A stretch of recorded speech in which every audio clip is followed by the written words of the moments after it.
السلام عليكم.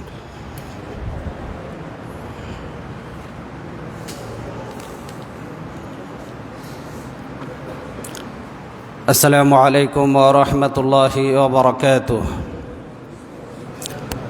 الحمد لله رب العالمين والعاقبة للمتقين والصلاة والسلام على أشرف الأنبياء والمرسلين وعلى آله وأصحابه أجمعين.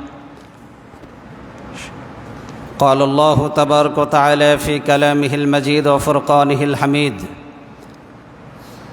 قل يا أيها الناس إني رسول الله إليكم جميعا. وقال أيضا تعالى: وما أرسلناك إلا رحمة للعالمين. শুকরিয়া আদায় করছি রবের দরবারে, মনিব আমাদেরকে সালাতুল জুমা আদায়ের জন্য মসজিদে আসার তৌফিক দিলেন।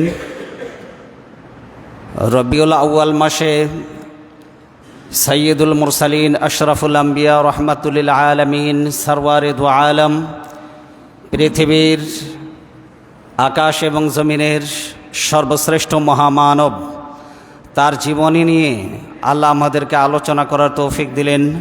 নত শিরে মনিবের দরবারে সুজুদ শুকরিয়া জ্ঞাপন করছি, সকলে পড়ছি আলহামদুলিল্লাহ। আমরা রাসূল সাল্লাল্লাহু আলাইহি ওয়াসাল্লামের সিরাত নিয়ে ধারাবাহিক আলোচনা শুরু করব বিমাশিয়াতিল্লাহ বিইজনিল্লাহ ফি বিফাদলিল্লাহ।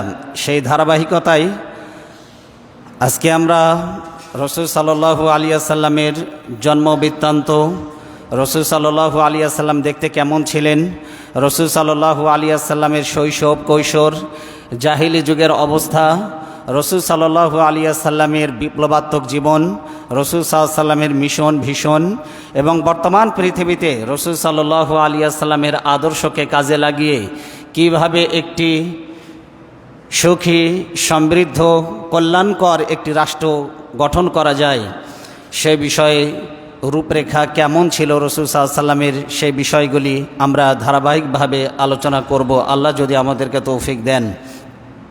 তো আমরা প্রথমেই আলোচনা করতে চাই রাসূল সাল্লাল্লাহু আলাইহি ওয়াসাল্লামের জন্ম বৃত্তান্ত নিয়ে। রাসূল সাল্লাল্লাহু আলাইহি ওয়াসাল্লামের শুভ জন্ম, রাসূল সাল্লাল্লাহু আলাইহি ওয়াসাল্লাম এই পৃথিবীতে কখন আগমন করেছিলেন? দেখুন, রাসূল সাল্লাল্লাহু আলাইহি ওয়াসাল্লাম নির্দিষ্ট কোন তারিখে তিনি এই ধরায় আগমন করেছেন এ নিয়ে মতভেদ রয়েছে ঐতিহাসিকদের মধ্যে। তবে মাস এবং বারের ব্যাপারে কোনো সন্দেহ নেই, সবাই একমত।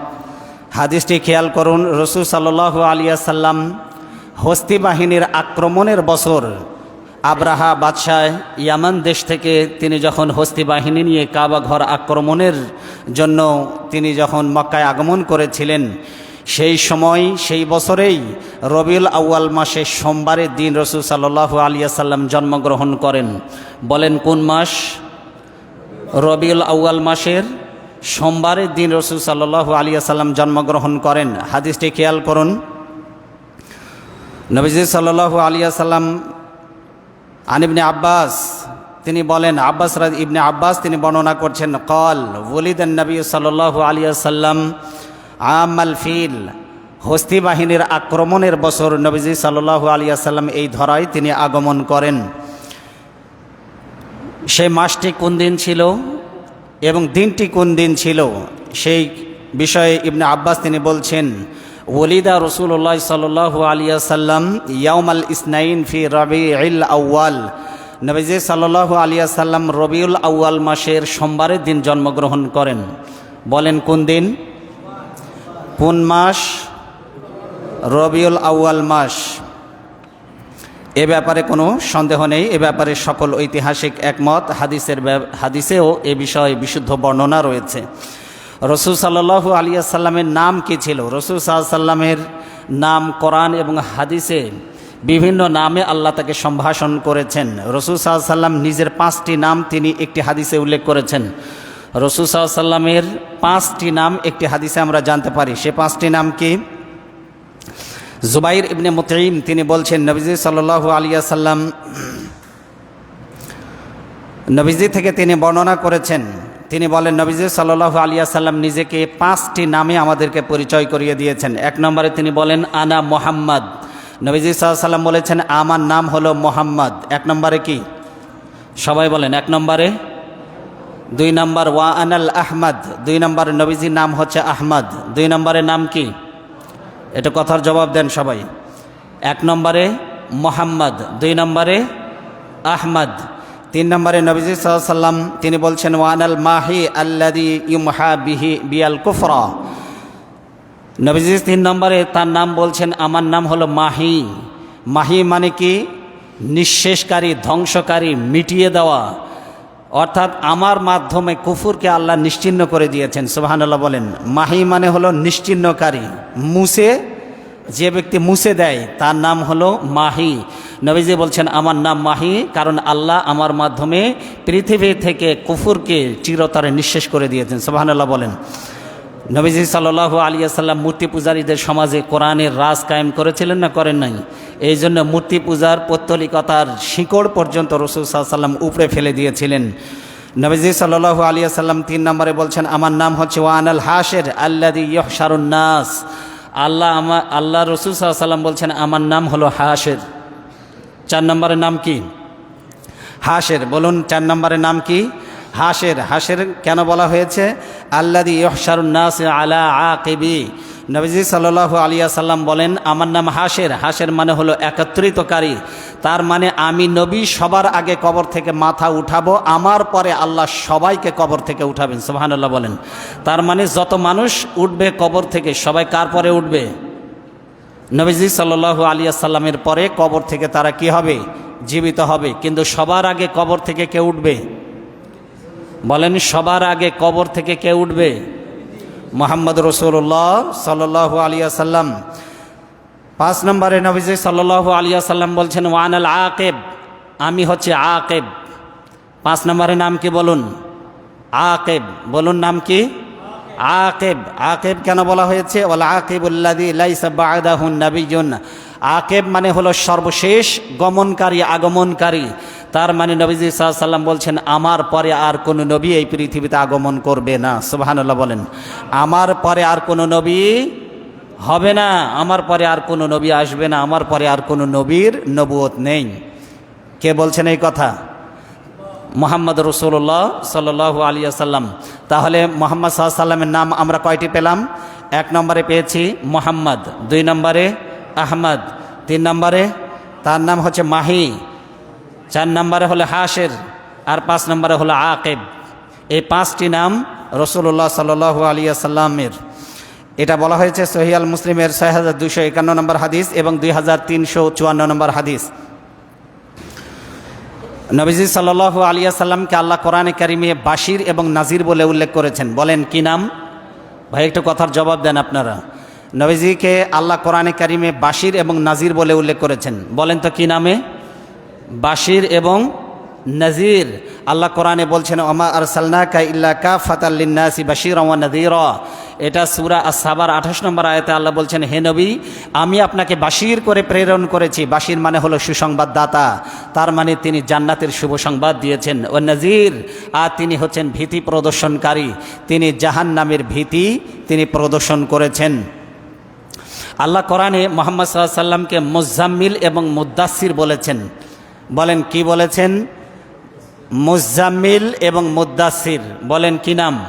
মুজাম্মিল, মুদ্দাসির। আল্লাহ কোরআনে বলছেন ইয়া আইয়ুহাল মুজাম্মিল, ইয়া আইয়ুহাল মুজাম্মিল। বলেন কি বলেছেন? ইয়া আইয়ুহাল মুজাম্মিল। মুজাম্মিল মানে কি?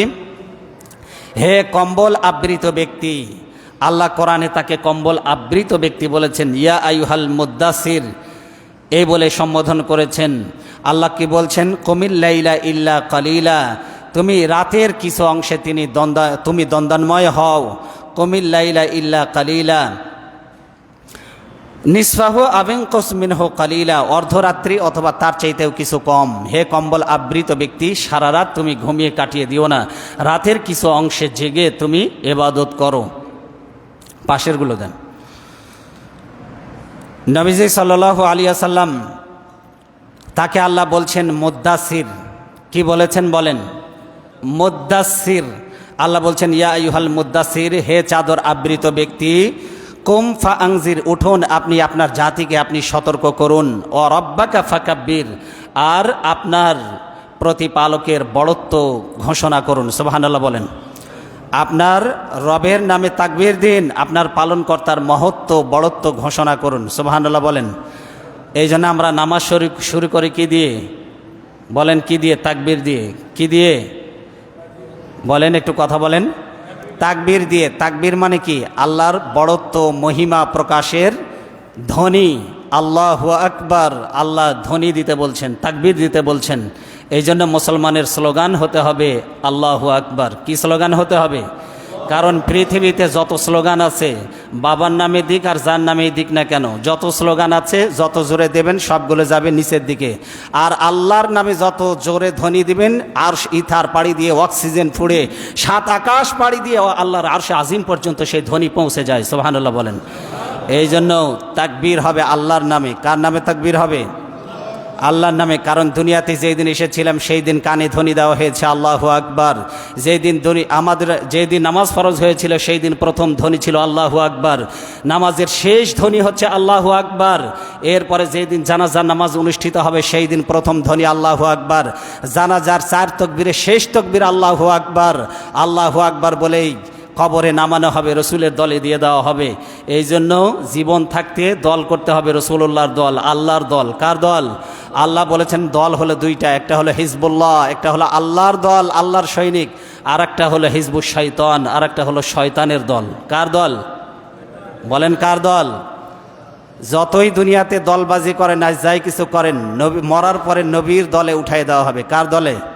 এই জন্য কবরে দেওয়ার সময় বলা হয় বিসমিল্লাহি ওয়া আলা মিল্লাতি রসুলিল্লাহ, আল্লাহর নামে রসুলের দলে উঠাই দিলাম। কার দলে? কিন্তু জীবনে যতদিন বেঁচে ছিল রসুলুল্লাহর দল করে নাই, রসুলুল্লাহকে নিয়ে কটূক্তি করেছে, ব্যঙ্গ করেছে, রসুলুল্লাহর আদর্শ জীবনে ধারণ করে নাই। তোমার মতো পচা গলা লাশের নবীজির কোনো প্রয়োজন নেই। কথা বলেন ঠিক কিনা? এই জন্য আল্লাহর নামে ধ্বনি দিতে হবে। কে বলেছেন এই কথা? বলেন কে বলেছেন এই কথা? আল্লাহ বলেছেন। বলেন আল্লাহর নামটা বলেন, জোরে বলেন। কে বলেছেন এই কথা? আল্লাহ বলেছেন অরব্বাকা ফাকাব্বির, তুমি তোমার রবের নামে তাকবীর দাও, ধ্বনি দাও, তোমার রবের বড়ত্ব প্রকাশ করো। সূরা আল মুদ্দাসিরের 1 থেকে 3 নম্বর আয়াত। তাহলে আল্লাহ নবীজিকে বললেন বাশির, আল্লাহ নবীজিকে বললেন নাজির, আল্লাহ নবীজিকে বললেন মুজাম্মিল, আল্লাহ নবীজিকে বললেন মুদ্দাসির। সুবহানাল্লাহ বলেন। এই নামগুলি কে দিয়েছে? আল্লাহ নাম দিয়েছেন। কখনো কখনো আল্লাহ নবীকে সম্মান করে ডেকেছেন ইয়া আইয়ুহান নবী, হে নবী। আল্লাহ তাকে বলেন না ইয়া মুহাম্মদ।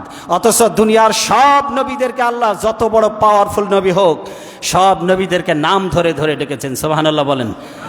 হযরত আদম আলাইহিস সালাম দুনিয়ার প্রথম মানব, তাকে যখন ডাকার দরকার হলো আল্লাহ বললেন ইয়া আদম, হে আদম, নাম ধরে ডেকেছেন। ইব্রাহিম আলাইহিস সালামকে যখন ডাকার দরকার হলো বললেন আনা দাইনাহু ইয়া ইব্রাহিম, হে ইব্রাহিম। আল্লাহ যখন নূহ নবীকে যখন ডাকার দরকার হলো ইয়া নূহ, হে নূহ বলে সম্বোধন করলেন। আল্লাহ সব নবীদেরকে বললেন ইয়া মূসা, ইয়া ঈসা, ইয়া ইব্রাহিম, ইয়া নূহ, ইয়া ইয়াহইয়া খুযিল কিতাবা বিকুওয়া। সব নবীদেরকে নাম ধরে ধরে ডাকলেন। আর মুহাম্মদ সাল্লাল্লাহু আলাইহি সাল্লামকে যখন ডাকার দরকার হলো আল্লাহ একটা বারের জন্য ইয়া মুহাম্মদ বলে তিনি আহ্বান করেন নাই, ডাকেন নাই। কত সম্মান আল্লাহ তাকে দিয়েছেন। সুবহানাল্লাহ বলেন। আল্লাহ তার নাম ধরে ডাকেন নাই, তার সম্মানে বলেছেন ইয়া আইয়ুহান নবী, ও আমার নবী। ইয়া আইয়ুহার রাসূল, হে আল্লাহর রাসূল। বলেছেন ইয়া আইয়ুহাল মুজাম্মিল, হে কম্বল আচ্ছাদিত ব্যক্তি। ইয়া আইয়ুহাল মুদ্দাসির, হে চাদর আবৃত ব্যক্তি। ইয়া বলেছেন বাশির, সুসংবাদদাতা। বলেছেন নাজির, বলেছেন ভীতি প্রদর্শনকারী। আল্লাহ কত সম্মান তাকে দিয়েছেন। সুবহানাল্লাহ বলেন। এই জন্য নবীজিকে যারা সম্মান করবে দুনিয়া এবং আখিরাতে আল্লাহ তাদেরকে সম্মানিত করবেন। সুবহানাল্লাহ বলেন। নবীজির প্রতি ভালোবাসা আছে তো আমাদের, নাকি বলেন? নবীজি নিজেকে বলেছেন নবিয়ুল মালহামা। বলেন কি বলেছেন? মালহামা, নবিয়ুল মালহামা। নবীজি বলেছেন আমি মালহামার নবী। বলেন কিসের নবী? বলেন বলেন কিসের নবী? মালহামা। কিসের নবী? নবীজি বলেছেন আনা নবিয়ুল মালহামা। মালহামা মানে মহাযুদ্ধের নবী। কিসের নবী? যুদ্ধের নবী। আমরা নবীজির আদর্শ মানে কি বুঝি? মাথায় থাকবে পাগড়ি, হাতে থাকবে তসবিহ, খানকায় পীর হিসাবে বসে যাবে, বাস মুরিদেরা হাদিয়া তোহফা আসবে, বসে বসে খাবে আর পেটগুলি একেবারে কুমিরের মতো একেবারে বানিয়ে ফেলবে, পটকা মাছের মতো মোটা। সে তত বড় আল্লাহর ওলি, কিন্তু নবীজি বলছেন আমি নবিয়ুল মালহামা, যুদ্ধের নবী, আমি অন্যায় এবং বাতিলের বিরুদ্ধে ময়দানে সোচ্চার। সুবহানাল্লাহ বলেন। এই জন্য দাড়ির বহর দেখে আর হাতে তসবি দেখে আর পাঁচ কল্লি দেখে বুঝবেন না সে তত বড় আল্লাহর ওলি। আল্লাহর ওলি বুঝবেন যে যত বেশি যুদ্ধের ময়দানে বাতিলের বিরুদ্ধে অবতীর্ণ হবে, বুঝবেন হলো সে তত বড় আল্লাহর ওলি। সুবহানাল্লাহ বলেন। নবীজি নিজেকে বলেছেন আনা নবিয়ুল মালহামা, আমি যুদ্ধের নবী। বলেন কিসের নবী? কথা বলেন, সবাইকে বলতে হবে আমি কিসের নবী? যুদ্ধের নবী। কারণ যদি ময়দানে যদি অবতীর্ণ হওয়া না লাগতো, নবীজি আমাদের মতো পীর মুরিদির ব্যবসা যদি করে খাইতো, তাহলে নবীজির দাঁত দন্দান মোবারক শহীদ হওয়া লাগতো না। কথা বলেন ঠিক কিনা? লোহার হেলমেট মাথার ভিতরে ঢুকে গিয়ে মাথার মধ্যে কড়া প্রবেশ করতো না। নবীজিকে 3 বছর জেল খাটতে হতো না। নবীজির মতো মানুষ জেল খেটেছে পৃথিবীতে কোন আল্লাহর ওলি আছে যার জেল খাটা লাগবে না? খালি সুন্নত। নবীজি মিষ্টি খাইতে পছন্দ করতেন, এটা সুন্নত। নবীজি মেসওয়াক করতে ভালোবাসতেন, ওইটা সুন্নত। খাওয়ার পরে নবীজি দুপুরবেলা শুয়ে বিশ্রাম নিতেন, সুন্নত। এই সব সুন্নত পালন করতে খুব মজা লাগে। কিন্তু নবীজি জেল খেটেছেন, যুদ্ধের ময়দানে বাতিলের বিরুদ্ধে তলোয়ার উঁচু করে রণাঙ্গনে নাজিল হয়েছেন। এই সব সুন্নত মানতেও ভালো লাগে না, শুনতেও ভালো লাগে না। আছে না নেই? বলেন আছে না নেই? এই রোগ মুসলমানদের মধ্যে আছে। এই জন্য আমরা সব বিষয়ে আলোচনা করব। আল্লাহ আমাদেরকে যেন তৌফিক দেন, বলেন আমিন। রাসূলুল্লাহ সাল্লাল্লাহু আলাইহি ওয়াসাল্লাম তার উপাধিতে, তিনি তার নামে নাম রাখতে বলেছেন, কিন্তু তার উপাধিতে উপাধি রাখতে নিষেধ করেছেন তার জীবদ্দশায়। তার নামে নাম রাখা যাবে, যেমন মোহাম্মদ নাম আপনি রাখতে পারবেন, আহমদ নাম আপনি রাখতে পারবেন। তবে আল্লাহর কাছে সবচেয়ে প্রিয় দুটি নাম হলো আব্দুল্লাহ আর একটা হলো আব্দুর রহমান। এই দুটি নাম আল্লাহর কাছে সবচাইতে বেশি প্রিয়। বলেন আল্লাহর কাছে সবচাইতে প্রিয় নাম কি? আব্দুল্লাহ এবং আব্দুর রহমান। তবে আপনি চাইলে মোহাম্মদ এবং আহমদ নাম রাখতে পারেন। নবীজি বলছেন, আনাস রাদিয়াল্লাহু তাআলা আনহু থেকে বর্ণিত, কান নবী সাল্লাল্লাহু আলাইহি ওয়াসাল্লাম ফি সুক, নবীজি সাল্লাল্লাহু আলাইহি ওয়াসাল্লাম একবার বাজারে গিয়েছিলেন। বলেন কোথায় গিয়েছিলেন? কথা বলেন না কেন ভাই আপনারা? বলেন কোথায় গিয়েছিলেন? বাজারে। একটু জবাব দেন, কোথায় কোথায় গিয়েছিলেন? বাজারে। আপনাদেরকে বলি, কথার জবাব দিবেন, এটা হলো সুন্নাত। নবীজি প্রশ্ন করতেন, সাহাবীরা জবাব দিতেন। আমি বলে যাব, আপনারা উত্তর দিবেন না, তা কিন্তু হবে না। বলেন নবীজি কোথায় গিয়েছিলেন? বাজারে গিয়েছিলেন। ফাকালা রাজুলুন ইয়া আবুল কাসিম, নবীজিকে এক ব্যক্তি কাউকে যেন সম্বোধন করে বলল, হে আবুল কাসিম। ফালতাফাতান নবী সাল্লাল্লাহু আলাইহি ওয়াসাল্লাম, নবীজি ওই ব্যক্তির দিকে তাকালেন। ও তখন ওই ব্যক্তি কি বলছে? ফাকালা সাম্মু বি ইসমি, ওই ব্যক্তি বলছে, আমি তো আপনাকে ডাকিনি ইয়া রাসূলুল্লাহ, আমি আপনাকে ডাকিনি, আমি আপনাকে ডাকিনি। নবীজি বললেন, শোনো, তোমরা আমার নামে নাম রাখবা, কিন্তু তোমরা আমার উপাধিতে কারো উপাধি রাখবা না। কারণ আবুল কাসেম এটা হলো আমার উপাধি। কার উপাধি? বলেন কার উপাধি? কাসেম হলো নবীজি সাল্লাল্লাহু আলাইহি ওয়াসাল্লামের পুত্র সন্তানের নাম। কিন্তু নাবালিক অবস্থায় তারা দুনিয়া থেকে কি করেছিলেন? বিদায় গ্রহণ করেছিলেন। এই জন্য নবীজিকে পুত্রের নামে ডাকা হতো আবুল কাসেম। কি নামে ডাকা হতো? এটা রাসূল সাল্লাল্লাহু আলাইহি ওয়াসাল্লাম তার জীবিত অবস্থায় এই নাম রাখতে তিনি নিষেধ করেছিলেন। উপাধি দিয়ে নাম রাখা যাবে না। তবে নামে নাম রাখতে পারবে, মোহাম্মদ নাম রাখতে পারবে, আহমদ নাম রাখতে পারবে, মাহি নাম রাখতে পারবে, হাশের নাম রাখতে পারবে, আকিব নাম রাখতে পারবে, মুজাম্মিল নাম রাখতে পারবে, মুদ্দাসির নাম রাখতে পারবে, কিন্তু কি রাখতে পারবে না? উপাধি। অবশ্য অনেক আলেমরা বলেছেন, নবীজি জীবদ্দশার পরে কেউ চাইলেও নবীজির উপাধিতেও নাম রাখতে পারবে। এখন যদি কেউ আবুল কাসেম রাখে কোনো সমস্যা নেই, কিন্তু নবীজি যতদিন জীবিত ছিলেন কেউ আবুল কাসেম নামে নাম রাখতে পারবে না। নবীজি সাল্লাল্লাহু আলাইহি ওয়াসাল্লামের চেহারা কেমন ছিল? আপনাদের জানতে ইচ্ছা করে না নবীজির চেহারা কেমন ছিল? সুবহানাল্লাহ বলেন। পৃথিবীতে সবচাইতে সুদর্শন মানুষের নাম হলো মুহাম্মদ। বলেন নাম কি? মুহাম্মদ সাল্লাল্লাহু আলাইহি ওয়াসাল্লাম। নবীদের মধ্যে নবীজি সাল্লাল্লাহু আলাইহি ওয়াসাল্লাম বলেছেন, আল্লাহ নবীদের মধ্যে সবচাইতে সুদর্শন করে তৈরি করেছেন ইউসুফ নবীকে। কোন নবীকে? ইউসুফ আলাইহিস সালামকে দেখে আসার পর নবীজি সাল্লাল্লাহু আলাইহি ওয়াসাল্লাম বলেছেন, পৃথিবীর অর্ধেক মানুষের সৌন্দর্য আল্লাহ একা ইউসুফ নবীকে দান করেছেন। নবীজি সাল্লাল্লাহু আলাইহি ওয়াসাল্লামের সহধর্মিণী আয়েশা রাদিয়াল্লাহু তাআলা আনহা উম্মাহাতুল মুমিনিন, আমাদের মা, তিনি বলেছেন, আকাশে একটা সূর্য আছে, আকাশের সূর্য দিনের বেলায় উদিত হয়, ওই আমারও একটা সূর্য আছে, কিন্তু আমার সূর্যটা উদিত হয় রাতের বেলা। সুবহানাল্লাহ বলেন। নবীজির আলোয় ঝলমল করত গোটা বাড়ি, গোটা ঘর আলোকিত হয়ে যেত তার নুরানি আভায়। এত সুন্দর করে আল্লাহ তাকে তৈরি করেছিলেন। মা আয়েশা রাদিয়াল্লাহু তাআলা আনহা বলেছেন, ওরা ইউসুফ নবীকে দেখে, ওই যুগের সুন্দরী নারীরা, তারা তাদের আঙ্গুলগুলি কেটে ফেলেছিল, কিন্তু ওরা যদি আমার রসুলকে দেখতো, ওরা যদি আমার হাবিবকে দেখতো, তাহলে নিজেদের আঙ্গুল নয়, নিজেদের কলিজাটাই তারা কেটে ফেলে দিত। সুবহানাল্লাহ বলেন। কত সুন্দর করে আল্লাহ তাকে তৈরি করেছিলেন। তারপরেও আসুন আমরা হাদিস থেকে শুনি। জাবের বিন সামুরা থেকে বর্ণিত, বলেন কোন নবী, কোন সাহাবী? জাবের বিন সামুরা, তিনি বর্ণনা করছেন, রাআইতু রাসূলুল্লাহ সাল্লাল্লাহু আলাইহি ওয়াসাল্লাম ফি লাইলাতি ইদহিয়ানি ফাজআলতু আনজুরু ইলা রাসূলিল্লাহ সাল্লাল্লাহু আলাইহি ওয়াসাল্লাম। আমি একবার চাঁদনি রাতে নবীজির দিকে তাকিয়ে থাকলাম। বলেন কিসের রাতে? চাঁদনি রাতে। কথা বলেন। চাঁদনি রাতে নবীজির দিকে আমি দৃষ্টিপাত করলাম। তিনি বলছেন, ওয়া ইলাল কামার, চাঁদনি রাতে আমি একবার চাঁদের দিকে তাকাতে লাগলাম, আর একবার ওয়া আলাইহি হুল্লাতুন হামরা, একবার নবীজির দিকে তাকাই আর একবার চাঁদের দিকে তাকাই। দুইটা কম্পেয়ার করতেছিলাম, কার সৌন্দর্য বেশি, চাঁদের সৌন্দর্য বেশি নাকি আমার নবীজির সৌন্দর্য বেশি। সাহাবী বলছেন, ও আলাইহি, তার গায়ের উপরে ছিল হুল্লাতুন হামরা, লাল একটি চাদর, একদম সাদা ফর্সা লালিমা সুন্দর। এরপরে চাঁদনি রাতে লাল চাদর নবীজির গায়ে জড়ানো। চাঁদনি রাতে নবীজি সাল্লাল্লাহু আলাইহি ওয়াসাল্লামের দিকে আমি তাকাচ্ছি, একবার চাঁদের দিকে আমি তাকাচ্ছি। আমার কাছে মনে হলো, সাহাবী বলছেন, ফাইজা হুয়া ইনদি আহসানু মিনাল কামার, আমার কাছে মনে হলো যে চাঁদের সৌন্দর্য নবীজির সৌন্দর্যের কাছে ম্লান হয়ে গেছে, হারিয়ে গেছে। সুবহানাল্লাহ বলেন। চাঁদের সৌন্দর্য লজ্জা পেয়ে গিয়েছে আমার নবীজির চেহারার সামনে, আমার নবীজির সৌন্দর্যের সামনে চাঁদের সৌন্দর্য হার মেনেছে। আমার কাছে মনে হলো চাঁদের চাইতে নবীজির সৌন্দর্যটা হাজার হাজার গুণ বেশি। সুবহানাল্লাহ বলেন। জাবের বিন সামুরা, তিনি বর্ণনা করছেন, তিরমিজি শরীফের হাদিস 2811 নম্বর হাদিস।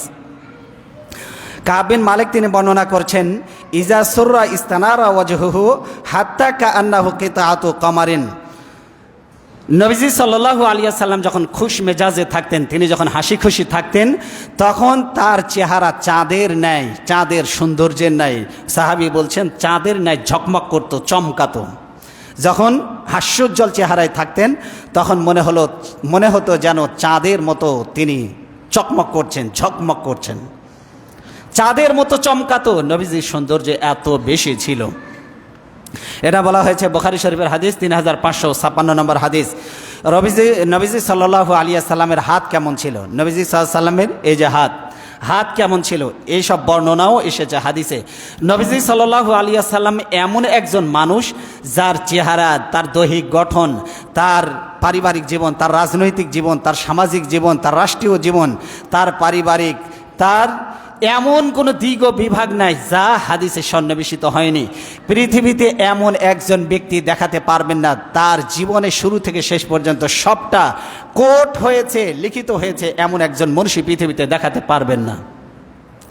একমাত্র সেই ব্যক্তি যিনি মুহাম্মদ সাল্লাল্লাহু আলাইহি ওয়াসাল্লাম, he was an supreme man, he was an successful leader both secular level and spiritual world.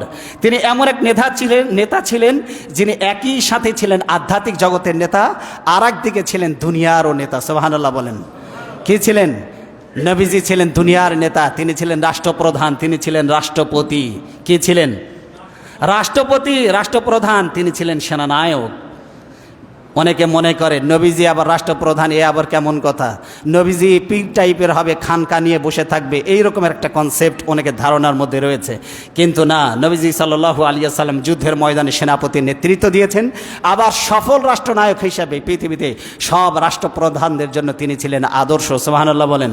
এই জন্য নবীজির যে রাষ্ট্রের পরিকল্পনা রূপরেখা দিয়েছেন, নবীজির চাইতে এমন কল্যাণকর রাষ্ট্রের রূপরেখা পৃথিবীতে কোনো রাষ্ট্রনায়ক দিতে পারে নাই। সুবহানাল্লাহ বলেন।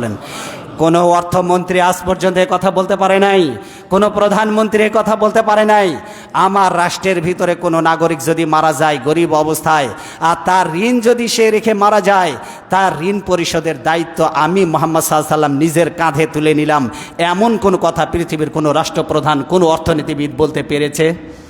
কোনো গরিব মানুষ যদি মারা যায়, তার ঋণ পরিশোধের দায়িত্ব আমি রাষ্ট্রের নেতা আমি নিলাম আমার নিজের কাঁধের ওপরে, এমন কথা বলতে পেরেছে কেউ?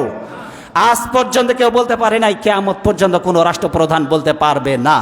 বরং রাষ্ট্রপ্রধান আমরা যা দেখি, রাষ্ট্রপ্রধান নিজে জনগণের দায়িত্ব কাঁধে তুলে নেওয়া তো দূরে থাক, বরং জনগণের অধিকারই নিজে চুরি করে খায়। এরকমের রাষ্ট্রপ্রধান দুনিয়াতে আছে না নাই? বলেন আছে না নাই? নবীজির মতো রাষ্ট্রপ্রধান হও, যার নেতা, যার আদর্শ নবীজি হবে, সে কখনো জনগণের সম্পদ চুরি করতে পারে না। কথা বলেন ঠিক কিনা? বলেন ঠিক কিনা? এই জন্য নবীজি সাল্লাল্লাহু আলাইহি ওয়াসাল্লাম ছিলেন রাষ্ট্রপ্রধান।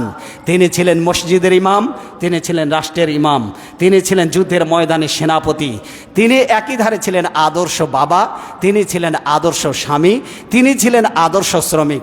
সুবহানাল্লাহ বলেন।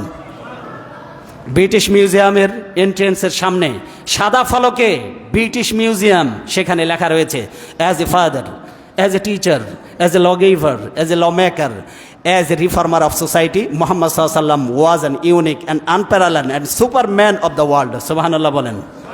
মুহাম্মদ সাল্লাল্লাহু আলাইহি ওয়াসাল্লাম আদর্শ নেতা হিসেবে, আদর্শ শিক্ষক হিসেবে, আদর্শ রাজনীতিবিদ, দার্শনিক, আইন প্রণেতা হিসাবে তিনি ছিলেন পৃথিবীতে অবিসংবাদিত, তিনি ছিলেন আনপ্যারালাল, তিনি ছিলেন যার সাথে কার তুলনা হয় না, তিনি ছিলেন অতুলনীয় এবং তিনি ছিলেন সুপারম্যান। সুবহানাল্লাহ বলেন।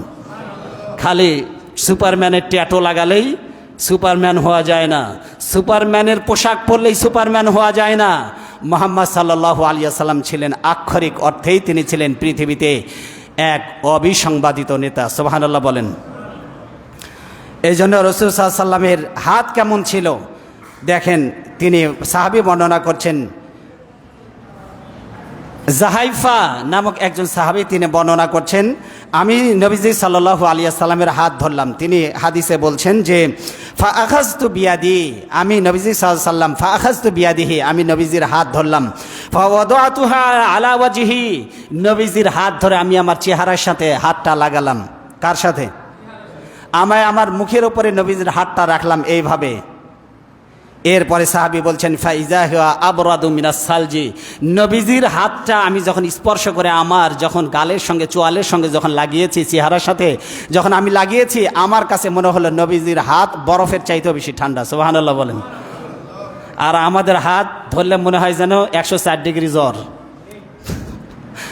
আছে না নাই? বলেন। হাত গরম, কিন্তু নবীজির হাত ছিল ঠান্ডা। হাত গরম হওয়া কিন্তু ভালো লক্ষণ না। হাত, নবীজি সাল্লাল্লাহু আলাইহি ওয়াসাল্লাম ছিলেন খুশ মেজাজের মানুষ।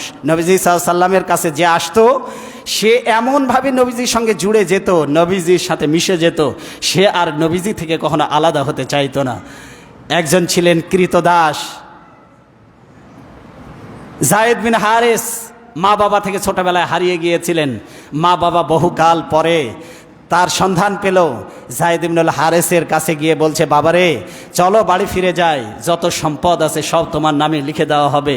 নবীজির কাছে তারা পেশ করলো, নিবেদন জানালো, যায়েদ ইবনুল হারেস আমাদের সন্তান, সে হারিয়ে গিয়েছিল, সে এখন আপনার জিম্মায় আছে, আপনি আমার সন্তানকে ফেরত দিন, আমাদের সন্তানকে ফেরত দিন। নবীজি সাল্লাল্লাহু আলাইহি ওয়াসাল্লাম বলেন, এমন কোনো মানুষ তো আমি নই যে জোর করে আমি কাউকে রেখে দেব, এমন মানুষ তো আমি নই। আবার কেউ আমার কাছে থাকতে চাইলে আমি তাকে দূর দূর করে তাড়িয়ে দেব, এমন মানুষও আমি নই। দেখো, তোমাদের সন্তান যদি তোমাদের সাথে যেতে চায় তাহলে আমার কোনো আপত্তি নেই। সন্তানের কাছে মা বাবা এসে বলছে, বাবারে চলো, মা বাবা এসে বলছে চলো বাড়ি যাই, যত সম্পদ আছে সব তোমাকে দিয়ে দেব, চলো বাড়ি যাই। ওই সন্তান যায়েদ ইবনুল হারেস বলছে, বাড়িতে যা আছে তাই শুদ্ধ, গোটা দুনিয়াও যদি তোমরা আমার নামে লিখে দাও, নবীজির কাছে থেকে আমি যে ভালোবাসা পেয়েছি, যে আদর পেয়েছি, যে স্নেহ পেয়েছি, গোটা দুনিয়া আমার নামে লিখে দিলেও নবীজির কদম মোবারক ছেড়ে আমি যাব না। কে বলতে পেরেছে? কোন ব্যক্তি সম্পর্কে এমন কথা বলতে পেরেছে যে যার সংস্পর্শে আসলে আর মানুষ ফেরত যেতে চায় না, মা বাবার কাছে যেতে চায় না? কি ভালোবাসা দেখিয়েছেন, কি আদর স্নেহ তিনি দেখিয়েছেন। হযরত আনাস রাদিয়াল্লাহু তাআলা আনহু তিনি বলছেন, আমি 10 বছর নবীজির খাদেম ছিলাম। কত বছর? বলেন কত বছর? 10 বছর নবীজির খেদমত করেছি। নবীজি 10টা বছরের মধ্যে একটা দিনের জন্য আমাকে ধমক দিয়ে কথা বলেন নাই। নবীজি এমনটি বলেন নাই, আনাস তুমি কেন করেছো, আনাস তুমি কেন করনি। নবীজি একটা দিনের জন্য আমাকে বলেননি। কি আদর্শ! অথচ আজকে আমরা দেখতে পাই শ্রমিকদেরকে বিড়ির সেঁকা দেওয়া হয়, সল্লি খুন্তা গরম করে পিঠের ওপরে সেঁক দেওয়া হয়, গোটা শরীরটাকে পুড়িয়ে দেওয়া হয়, গরম তেল ঢেলে দেওয়া হয়। হয় না হয় না? বলেন হয় না হয় না? তাহাজ্জুদ পড়ে কপালে যতই দাগ ফেলান, কাজের লোকের সাথে দুর্ব্যবহার করে আল্লাহর জান্নাতে যাবেন এমন আশা করা বোকামি। নবীজি মৃত্যুর আগে 2টা উপদেশ দিয়ে গিয়েছিলেন। 1 নম্বরে বলেছিলেন নামাজ কখনো ছাড়বে না, আর 2 নম্বরে বলেছিলেন অধীনস্থ চাকর চাকরানি যারা আছে অধীনস্থ মানুষদেরকে কষ্ট দিও না। এই জন্য নিজের অধীনস্থ চাকর চাকরানি যারা আছে নিজের বাড়ির কাজের লোককে কখনো কষ্ট দিবেন না। নবীজি সাল্লাল্লাহু আলাইহি সাল্লামের চেহারাটা এমনই ছিল, তার হাত ছিল বরফের চাইতে বেশি ঠান্ডা, আর আতিয়াবু রাইহাতান মিনাল মিস্ক, আর তার শরীরের ঘ্রাণ ছিল মেশক আম্বরের চাইতে অধিক সুগন্ধিযুক্ত। সুবহানাল্লাহ বলেন। মেশক আম্বরের চাইতে দুনিয়ার সবচেয়ে দামি আতরের চাইতেও সুগন্ধিযুক্ত ছিল নবীজির গায়ের সুঘ্রাণ। আর আমরা তো একদিন গোসল না করলে গায়ে দুর্গন্ধের ঠেলায় কাছেই যাওয়া যায় না। অনেক শয়তান আছে সারা বছরও গোসল করে না, এরা আবার নাকি পীর। গায়ে মানে মাথায় জট, চুলে জট, গায়ে সালার চট, মদ খেয়ে চোখগুলো এত বড় বড় করে রাখে, সারা বছরে গোসল করে না, দুর্গন্ধের ঠেলায় শয়তানও কাছে যায় না। এই রকমের মাজারে দেখবেন কিছু বদমাইশ পড়ে আছে, নাই না? বলেন নাই না? আছে না নাই? আছে।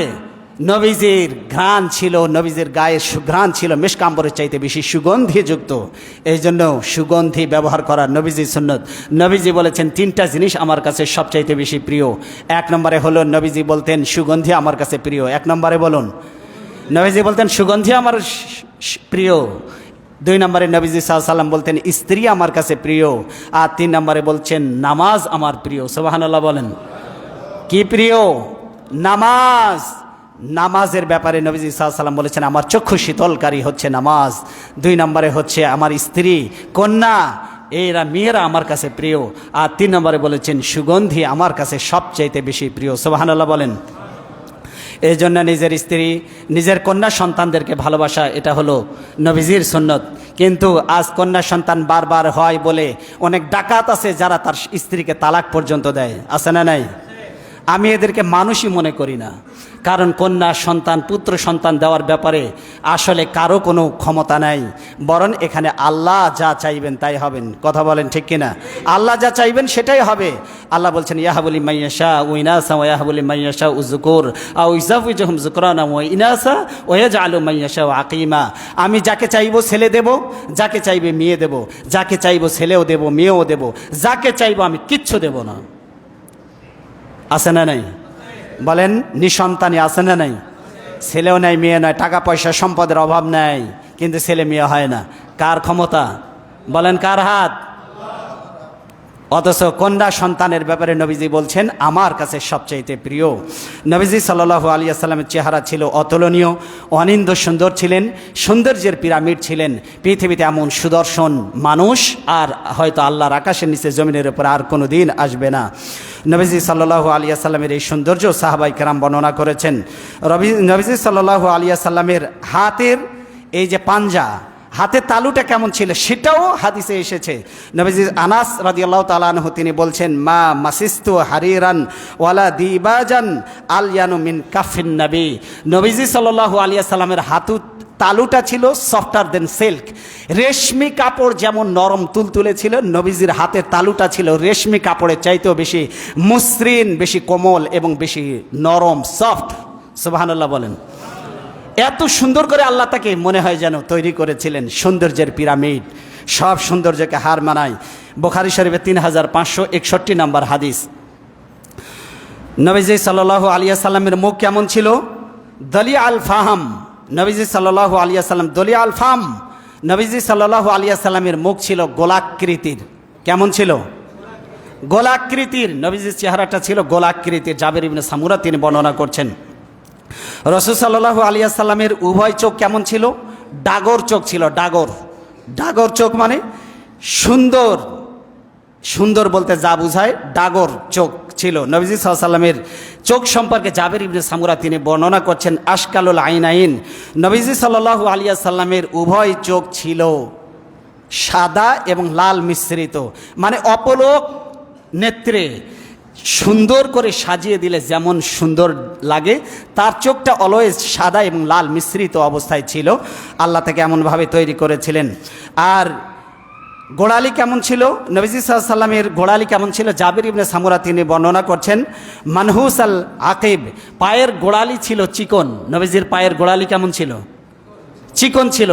তাহলে হাতের তালু ছিল রেশমি কাপড়ের চাইতে নরম, সফট, আর চোখগুলো ছিল লাল এবং সাদা মিশ্রিত। নবীজি সাল্লাল্লাহু আলাইহি সাল্লামের চেহারাটা ছিল গোলাকৃতির, আর পায়ের গোড়ালি ছিল চিকন। পায়ের গোড়ালি কেমন ছিল? চিকন। নবীজি সাল্লাল্লাহু আলাইহি সাল্লামের পায়ের গোছার রং কেমন ছিল? তিনি বর্ণনা করছেন যে পায়ের গোছা ছিল শুভ্র এবং উজ্জ্বল, মনে হতো যেন রক্ত কেবল ঠিকরে পড়বে, চামড়া ফেটে মনে হয় রক্ত ঠিকরে পড়বে, এমন ছিল। জুহাইফা তিনি বর্ণনা করছেন খরাজান নবী সাল্লাল্লাহু আলাইহি সাল্লাম কাআন্নী আনজুরু ইলা ওয়াবিদা সাকিহি, নবীজি সাল্লাল্লাহু আলাইহি সাল্লাম একবার ঘর থেকে বের হলেন, আমি লক্ষ্য করলাম নবীজি বের হলেন, তার পায়ের গোছার উজ্জ্বলতা তিনি বলছেন উজ্জ্বল শুভ্রতা আমি দেখতে পেলাম, তার পায়ের গোছার উজ্জ্বল শুভ্রতা আমি দেখতে পেলাম, মানে পায়ের গোছা একদম দবদবে সাদা এবং লালিমা সুন্দর, এবং মনে হতো যেন রক্ত চামড়া ফেটে বের হবে, এই রকমের সুন্দর মানুষ ছিলেন, সুদর্শন ছিলেন। মুসনাদ আল আহমদের 20,812 নম্বর হাদিস।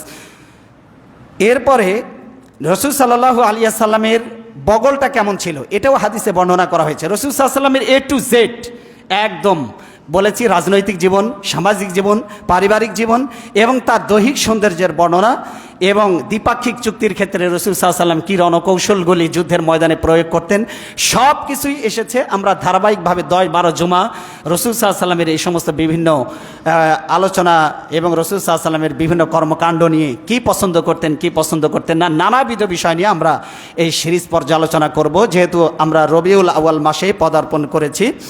তো নবীজি সাল্লাল্লাহু আলাইহি সাল্লামের বগলটা কেমন ছিল? সাহাবী বর্ণনা করছেন আব্দুল্লাহ ইবনে মালিক বিন বুহাইনা আল আসাদি তিনি বর্ণনা করছেন ইজা সাজাদা ফাররাজা বাইনা ইয়াদাইহি হাত্তা নারা ইবতাইহি, নবীজি সাল্লাল্লাহু আলাইহি সাল্লাম যখন সেজদায় যেতেন তখন তিনি তার দুই বাহুটাকে বগল থেকে আলাদা রাখতেন।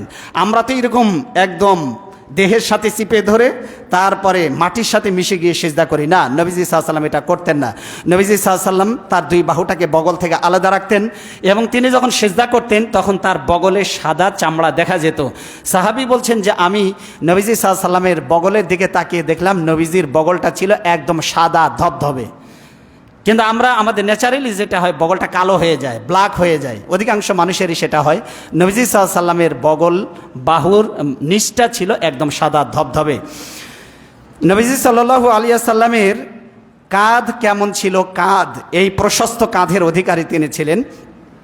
আলী রাদিয়াল্লাহু তাআলা আনহু বলেন যে নবীজি কেমন ছিলেন? খুব কি উঁচু ছিলেন, আবার খুব কি খাটো ছিলেন? নবীজি সাল্লাল্লাহু আলাইহি সাল্লাম সম্পর্কে বলছেন হযরত আলী, তিনি তার জামাই এবং তিনি চতুর্থ খলিফা, তিনি বলছেন লাম ইয়াকুর রাসূলুল্লাহ সাল্লাল্লাহু আলাইহি সাল্লাম বিত্তবিল, নবীজি সাল্লাল্লাহু আলাইহি সাল্লাম খুব বেশি লম্বা ছিলেন না, ওয়ালা বিল কাসির, নবীজি সাল্লাল্লাহু আলাইহি সাল্লাম খুব বেশি খাটো বা বেটেও ছিলেন না। শাতনাল কাফাইন, নবীজি সাল্লাল্লাহু আলাইহি সাল্লাম শাতনাল কাফাইনি ওয়াল কাদামাইনি জখমার রাসি জখমাল কারাদিসি তাবিলাল মাসরুবাতি, তিনি বলছেন যে হাতের এবং পায়ের তালু, হাতের তালু এবং পায়ের তালু মাংসে পরিপূর্ণ ছিল, একদম মাংসতে পরিপূর্ণ, হাড় আর চামড়ার মতো না, মাংসে পরিপূর্ণ ছিল। এরপরে ছিল তার শির ডাঁড়াটা ছিল একদম হিষ্টপিষ্ট, খুব সুদর্শন মানুষ এবং খুব শক্তিশালী এনার্জেটিক হলে যেমন হয় মাজা কুজো করে এরকম না, শির ডাঁড়াটা ছিল একদম খুব হিষ্টপিষ্ট। নবীজি সাল্লাল্লাহু আলাইহি সাল্লামের চাইতে শক্তিশালী যুবক আরব দেশে আর একটাও ছিল না। সেই যুগের সবচাইতে বড় কুস্তিগির নাম ছিল রুকানা। কি নাম ছিল? বলেন কি নাম ছিল? বলেন ভাই কি নাম ছিল? রুকানা। বলেন কি নাম ছিল? রুকানা। রুকানা নবীজিকে এসে বলছেন, তুমি যদি আমাকে হারাতে পারো তাহলে আমি ইসলাম ধর্ম গ্রহণ করব। নবীজি সাল্লাল্লাহু আলাইহি সাল্লাম বলছেন, ঠিক আছে, তুমি কি সত্য বলছো? বলছে, হ্যাঁ আমি সত্য বলছি। বলছে, তাহলে তুমি আমার বাহু ধরো।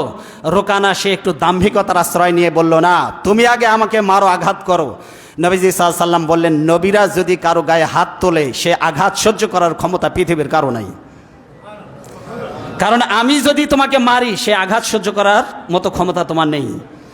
আর নবীরা যার গায়ে হাত তোলে সে জাহান্নামী। নবীরা যার গায়ে হাত তোলে, আর নবীর গায়ে কেউ যদি হাত তোলে সেও জাহান্নামী। কারণ আমি যদি তোমার গায়ে হাত তুলি, যাবা কোথায়?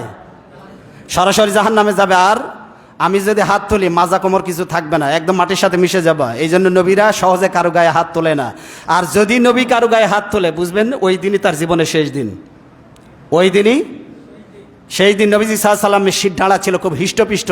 নবীজি বললেন, ধরো। বাহু ধরার সাথে সাথে রোকানাকে এক আষাঢ়, অথচ আরবের সবচাইতে বড় কুস্তিগীর, সবচাইতে শক্তিশালী, খালি বাহু ধরেছে, ধরেই সাথে সাথে এক আষাঢ়। রোকানা বলতেছে, আমি ভালো করে ধরি নাই। কি বলতেছে? ভালো করে ধরে নাই। নবীজি বলছে, ওঠ, ভালো করে ধর। এরপরে ধরছে নবীজি আর এক আষাঢ়। বলতেছে, দান দান 3 দান।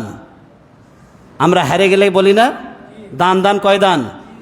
নবীজিকে বলতেছে, আমি ভালো করে প্রথমবার ধরছিলাম না, দ্বিতীয়বার হাত ফসকে গেছে। নবীজি বলছে, তৃতীয়বার ভালো করে ধর। ধরা মাত্রই আর এক আষাঢ়, এমন আষাঢ় খাইছে আর সোজা হয়ে দাঁড়াতে পারতেছে না। নবীজি বললেন, রোকানা ইসলাম কবুল করো। রোকানা বলল, আমি ইসলাম কবুল করব না। মুনাফিক কাফের কখনো ওয়াদা দিয়ে ওয়াদা রাখে না, আর ইমানদার কখনো ওয়াদা ভঙ্গ করে না। নবীজি সাল্লাল্লাহু আলাইহি সাল্লাম ছিলেন খুব হিষ্টপিষ্ট মানুষ, এবং হাড্ডির যে জোড়াগুলি এগুলি ছিল খুব প্রশস্ত ছিল, হাড্ডির জোড়া। কারণ হাড় যার যত মজবুত সে তত বেশি শক্তিশালী, এনার্জেটিক। কথা বলেন ঠিক কিনা? নবীজি সাল্লাল্লাহু আলাইহি সাল্লামের হাড়ের জোড়াগুলো ছিল খুব প্রশস্ত। এরপরে নবীজির আরেকটা বৈশিষ্ট্য ছিল যে একেবারে এই বুক থেকে নিয়ে শুরু করে নাভি পর্যন্ত চিকন একটা পশমের রেখা, একটা দাগ ছিল, কাটা একটা দাগ। এটা ছিল বক্ষ বিদীর্ণ করার দাগ। কারণ নবীজি সাল্লাল্লাহু আলাইহি ওয়াসাল্লাম যখন শৈশব এবং কৈশোরে তিনি যখন হালিমাতুস সাদিয়া রাদিয়াল্লাহু তাআলা আনহার গৃহে ছিলেন, তখন জিবরিল আমিন এসে তাকে ধরে নিয়ে, তিনি ছাগল চড়াচ্ছিলেন, এমন অবস্থায় তাকে ধরে নিয়ে তার বুকটাকে ফেড়ে ফেলে। এটাকে বলা হয় open heart surgery. Open heart সার্জারির যে ধারণা, এটাকে আরবিতে বলা হয় শাক্কে সদর, এটাকে সিনা সাক বলে উর্দুতে, ফার্সিতে সিনা সাক, এটাকে শাক্কে সদর বলা হয় আরবিতে, ইংরেজিতে বলে এটাকে ওপেন হার্ট সার্জারি। সর্বপ্রথম মানুষের বক্ষ বিদীর্ণ করে তার হার্টে রিং পরানো এবং মানুষকে হার্ট ফেড়ে ফেলার পরে মানুষ যে আবার জীবিত হতে পারে, এটা রাসূল সাল্লাল্লাহু আলাইহি ওয়াসাল্লামের এই শাক্কে সদর বা সিনাসাক বা বক্ষ বিদীর্ণ থেকেই মেডিকেল সায়েন্স এটাকে নিয়েছে, যার কারণে এটা পৃথিবীতে এখন প্রতিষ্ঠিত হয়ে গেছে চিকিৎসা বিজ্ঞানের কাছে। তো তাকে ধরে নিয়ে তার কলিজাটা বের করে, হৃৎপিণ্ডটা বের করে জমজমের পানি দ্বারা ধৌত করে একটা পাত্রে রেখে একটা মাংসের টুকরা ওখান থেকে বের করে নেয়। ফেরেশতা বলল, এটা হলো শয়তানের একটা টুকরা যেটা তোমার মধ্যে ছিল। এই জন্য নবীজি সাল্লাল্লাহু আলাইহি ওয়াসাল্লামের হৃদয়ে প্রশস্ততা ছিল, উদারতা ছিল, ভালোবাসা ছিল, নমনীয়তা ছিল, কোমলতা ছিল। কারণ নবীজির হৃদয়ে কখনো হিংসা ছিল না, বিদ্বেষ ছিল না, চুগলখড়ি, বদমাইশি এগুলো ছিল না। কেন?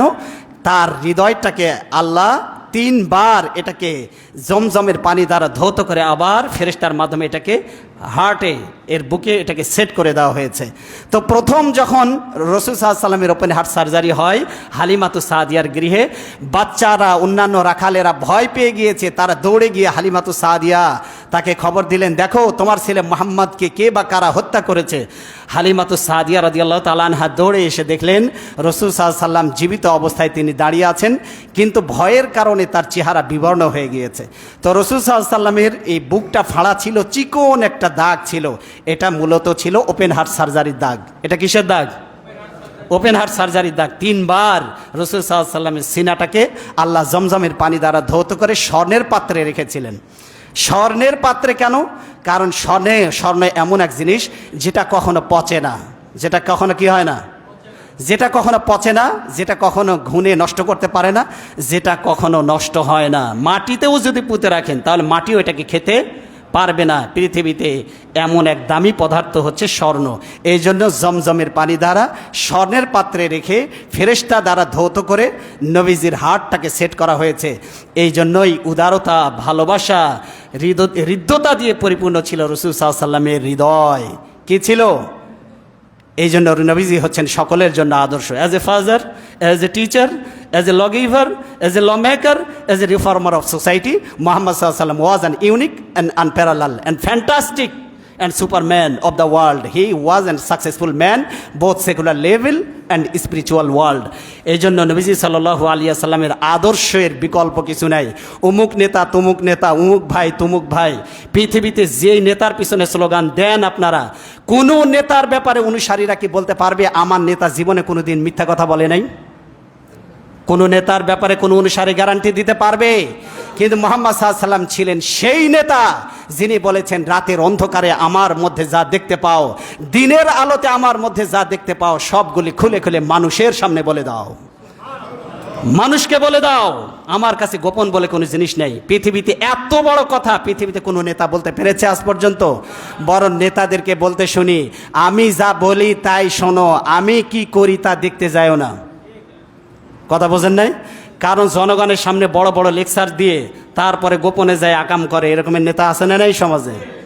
এই জন্য একদম সফল নেতা মুহাম্মদ রাসূলুল্লাহ সাল্লাল্লাহু আলাইহি ওয়াসাল্লাম, যার চরিত্রের মধ্যে কোনো কালিমা নাই, যার চরিত্রের মধ্যে কোনো দোষ নাই, যিনি নিষ্কুলুষ, যিনি পুত পবিত্র, অনুপম চরিত্রের আধার মুহাম্মদ সাল্লাল্লাহু আলাইহি ওয়াসাল্লাম। আল্লাহ তার চরিত্রের ওপরে আমাদেরকে প্রতিষ্ঠিত রাখুন, তার আদর্শকে আমাদের গ্রহণ করার তৌফিক দান করুন। বলেন আমিন। হাযা মা ইনদি ওয়াল ইলমু ইনদাল্লাহ আলাইহি তাওয়াক্কালতু ওয়া ইলাইহি উনীব। আমরা যারা সুন্নাত পড়ি নাই সুন্নাত পড়ে নেব।